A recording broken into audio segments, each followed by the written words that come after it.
kembali lagi di Biru Bincang Seru bersama saya Fitri. Kali ini kita kedatangan narasumber yang sangat luar biasa sekali. Beliau adalah seorang advokat muda, ya bisa dibilang muda karena usianya masih muda ya. Muda. Oke, selamat datang di podcast Bincang Seru, Mas. Selamat datang. Mas siapa? Mas Wahyu. Mas Wahyu. Oke, ini adalah Mas Wahyu, advokat muda di Surabaya, salah satu advokat muda. Oke.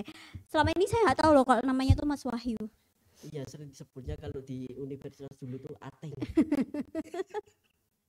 Ateng ya? Iya. Kenapa kok disebut Ateng? Saya kurang tahu juga. Mungkin waktu itu tertabrak banteng gitu. Udah berapa lama sih Mas Wahyu ini jadi seorang advokat? Kurang lebih sudah hampir 3 tahun ini, Mbak. Oh, lama ya? Ya, lumayan lah. Sudah perpanjang keanggotaan Sudah. kali. Oke. Mas, selama 3 tahun menjadi seorang advokat, sudah banyak kasus yang ditangani ya. Ada nggak sih keluh kesahnya menjadi seorang advokat? Kalau untuk keluh kesah lumayan banyak sih, Mbak. Banyak lah terkait dengan mungkin kalau terus terang kita nggak enak sih. Salah satunya juga tantangan itu beberapanya itu untuk mencari suatu case. Kalau kita waktu pertama kali jalan sendiri, kita juga bingung awalnya tuh mau ikut siapa, kita ini nggak punya partner gitu untuk menjalani profesi ini. Sedangkan profesi ini butuh link yang sangat banyak atau rekanan. Nah, Betul. gitu dari awalnya. Setelah alhamdulillah sampai dengan saat ini mungkin saya bergabung di salah satu law firm di Surabaya. Kebetulan untuk menangani banyak perkara baik perdata maupun secara pidana. Oke. Saya dengar kemarin habis diundang sama salah satu radio ya? Iya. Di Surabaya. Iya. Oke. Bahas apa itu Mas di radio itu? Nanganin kasus yang viral banget ya? Iya. Jadi untuk revenge porn Apa atau penyebaran konten porno dengan balas dendam. Oke. Penyebaran konten porno dengan balas dendam. Jadi foto, video porno itu disebarkan di oleh mantan pacarnya di sosial media. Oke, itu gimana sih Mas? Jadi ceritanya itu bermula di sekiranya pada tahun 2021. Si korban ini menjalani kuliah di kota Surabaya. Setelah itu sampai dengan memiliki pekerjaan di kota Surabaya sendiri ini, dan korban ini berkenalan dengan terlapor ya sekarang kan posisinya sekarang itu sebagai terlapor. Berkenalan melalui aplikasi dating. Yang selanjutnya beliau ini juga mungkin tertarik dengan salah satu ceritanya. Terlapor ini memiliki kerabat ataupun dari keluarganya sendiri sebagai pemilik tambang di Kalimantan Tapi Timur. itu benar? Tidak. Oh, berarti itu juga termasuk penipuan juga ya? Ya, yang akhirnya korban ini menjalani hubungan tanpa status istilahnya atau HTS. Ya, betul, di kalangan milenial maupun Gen Z kan sangat terkenal. Berbagai macam motif. Ya, gitu. Selanjutnya perkenalan lah korban dengan pelaku ini lebih intens yang akhirnya korban ini terbujuk oleh rayuan daripada terlapor ini. Yang selanjutnya sering untuk diajak hubungan intim. Setelah itu daripada hubungan intim ini berjalan sampai dengan hampir 1-2 tahun.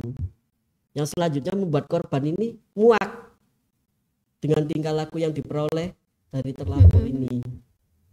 Muak, akhirnya diputuskanlah hubungan tersebut sebagai pacar kalau sampai dengan hubungan intim ini ya. Tapi kita nggak tahu lagi, mungkin bagi istilah Gen Z atau milenial yang menyikapi ini bagaimana. Itu melanggar undang-undang ITE? Iya betul, undang-undang ITE kan sudah jelas, mungkin melalui pembaruan yang terbaru di tahun 2024, Undang-Undang nomor 1 tentang transaksi elektronik, yang mengatakan pada intinya hal tersebut itu dapat dipidana dengan ancaman 6 tahun penjara. 6 tahun. Bisa dikenakan pasal penipuan juga nggak sih itu? Kalau Yang untuk tadi kan berbohong terkait tentang latar belakang keluarganya di apa tambang, ya itu bisa. bisa sebenarnya, tapi untuk hal tersebut itu kita tutupin karena hal tersebut itu juga salah satu aib daripada korban gitu. Jadi yang kita laporkan ini terkait dengan transaksi elektroniknya itu Pencemaran nama baiknya aja ya. pencemaran nama baik. Terkait tentang berarti cuman dijerat oleh undang-undang ITE aja. Pasal berapa tadi, Mas? Pasal 27 ayat 1. Yang kena cuma 6 tahun aja itu ya? Ya. Oke. Terus ini Mas, si korbannya itu sendiri itu juga bisa dikenakan pidana atau gimana? Kalau Kan dia mau tuh diajak apa hubungan seksual tanpa status gitu kan, belum menikah, itu kan juga merupakan salah satu perbuatan zinah ya, bisa dibilang seperti itu. Nah itu gimana itu sebagai korban? kalau untuk dianggap zina sendiri ini kan juga status mereka ini kan masih belum sebagai suami istri, sama-sama lajang. Ya kan? Sama-sama lajang. Kalau untuk dilaporkan balik juga nggak terdapat unsur tersebut sebenarnya. Jadi ini kan menyikapi soal revenge porn yang sangat mungkin fenomenal di kalangan para pemuda-pemudi sekarang ini. Gitu. Ya, konten-konten terkait mungkin melalui aplikasi, salah satunya di Twitter atau sekarang berganti dengan X. Banyak sekali konten-konten yang tersebar di situ tanpa kita ketahui, keluarga maupun kerabat kita ini yang menjadi korbannya. Jadi nggak bisa ya korban itu kalau misalnya dilaporin balik gitu?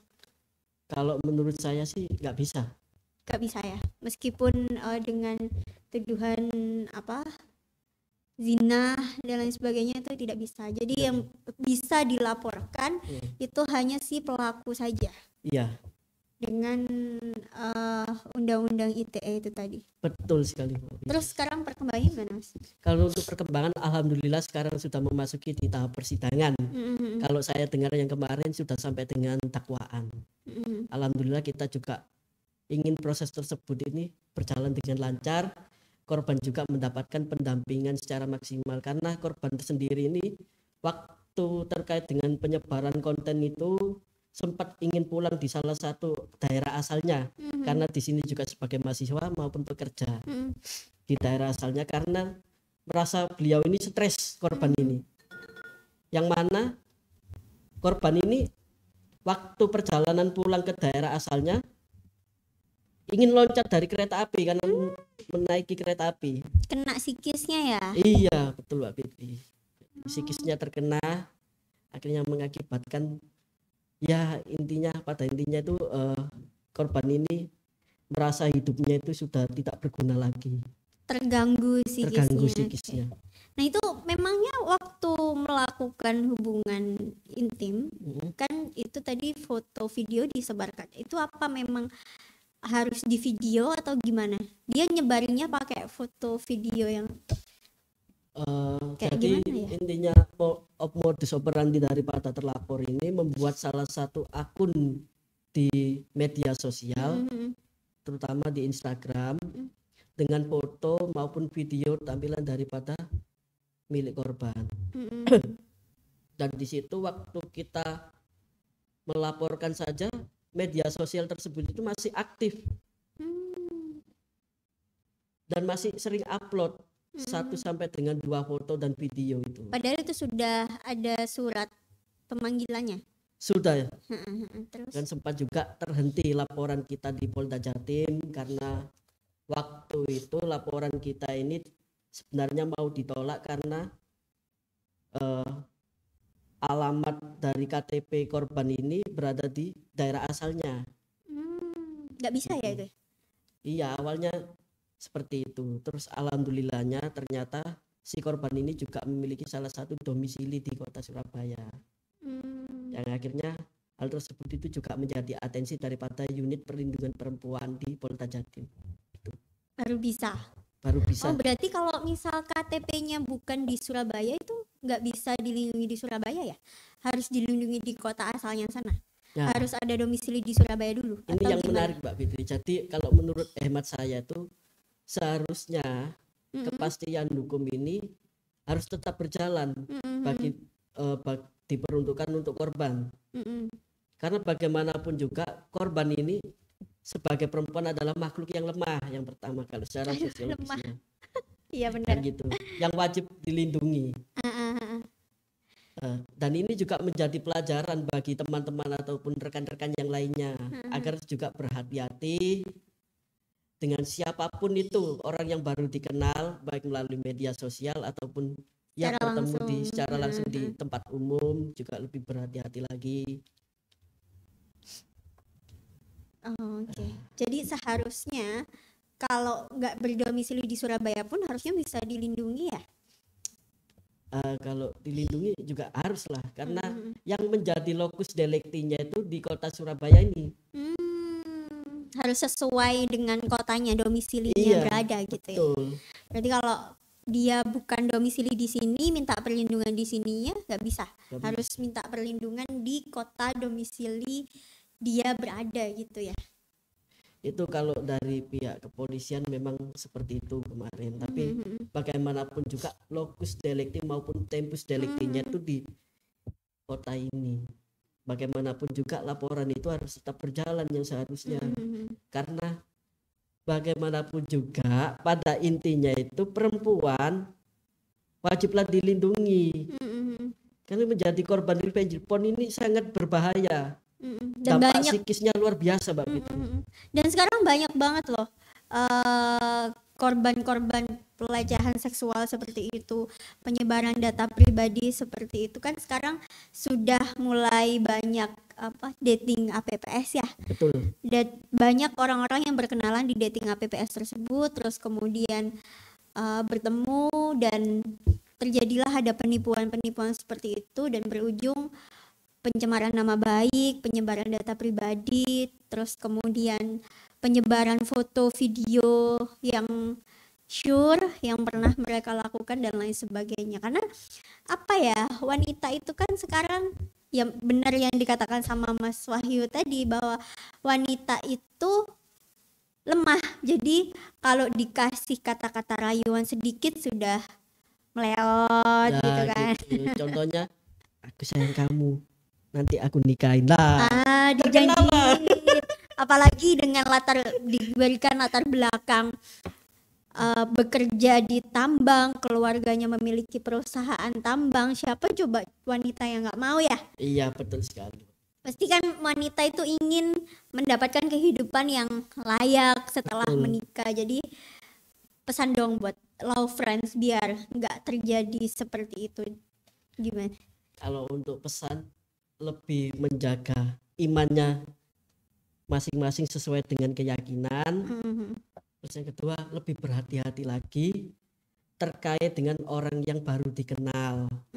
Terus yang ketiga, intinya juga saya titip pesan buat seluruh akademika Civitas Universitas Jayaputra, terutama tempat saya dulu di sini, untuk lebih berhati-hati kepada siapapun yang di luar itu, baik kenalan melalui aplikasi dating atau lain sebagainya, melalui sosial media lah, pada intinya lebih menekankan prinsip kehati-hatian aja sih.